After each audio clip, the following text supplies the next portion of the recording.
Hello Year 4, welcome to Year 4 in the Kitchen. Today we're going to be making scrumptious scones.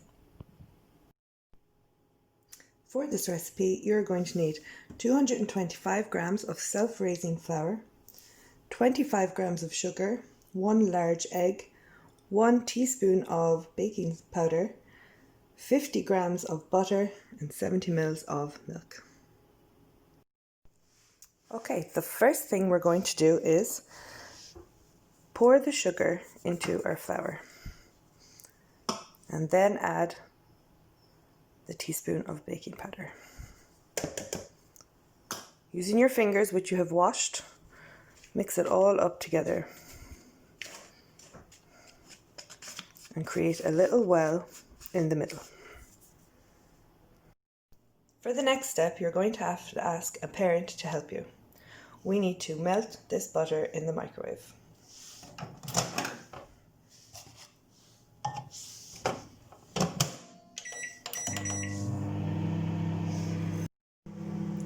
While that's melting, pop your egg into your milk. Mix the milk and the egg up like this, and while you're doing that, ask a parent to get the melted butter from the microwave carefully and pour it into the middle of your flour. Using a wooden spoon, mix the flour and the butter up as much as you can. While you're mixing the butter and the flour, ask someone to help you by pouring the milk and the egg mixture in slowly. Remember, we need to keep a little bit of the milk and egg for the end. Once your mixture looks like this, check that it's not too hot because of the butter, and then you're going to take out the spoon and mix the rest with your hands. I have kept this much milk and egg mixture for the end. Once your mixture looks just like mine, move the bowl to the side and get your flour. Sprinkle out some flour to stop the mixture sticking to your worktop.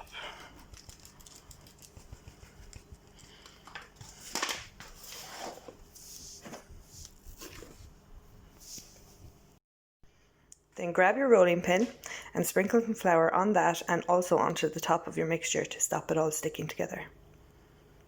We're going to roll out the mixture until it is 1 centimeter thick. If you don't have a rolling pin, don't worry. You can also just grab little bits and make them into the shapes that you want. Just remember that it needs to be 1 centimeter thick. Once your mixture is rolled out, you can use a cutter like this, or a glass, or even a mug to cut out your scones.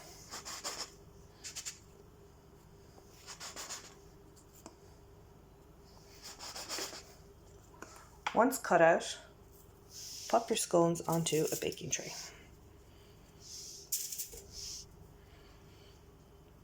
Make sure to use up all of your mixture. You can refold it all back in together and roll it out again to make more and more scones. Once done, using the last bit of mixture that you have, paint the top of each scone, which will make it nice and golden brown. Once done, pop your scones into your oven at 225 degrees for 10 to 12 minutes. Make sure you get an adult's help and permission. While they're cooking, clean up your mess. And we are all done. These took around 11 minutes to cook in a preheated oven. This one was one that I didn't use the cutter for like the rest, to show you what they would turn out like if you didn't have a cutter. And they turn out just fine. Okay, Year 4, I hope you enjoy your scones. Don't forget to send pictures and emails to Miss Martin and I on the Year 4 email. Goodbye.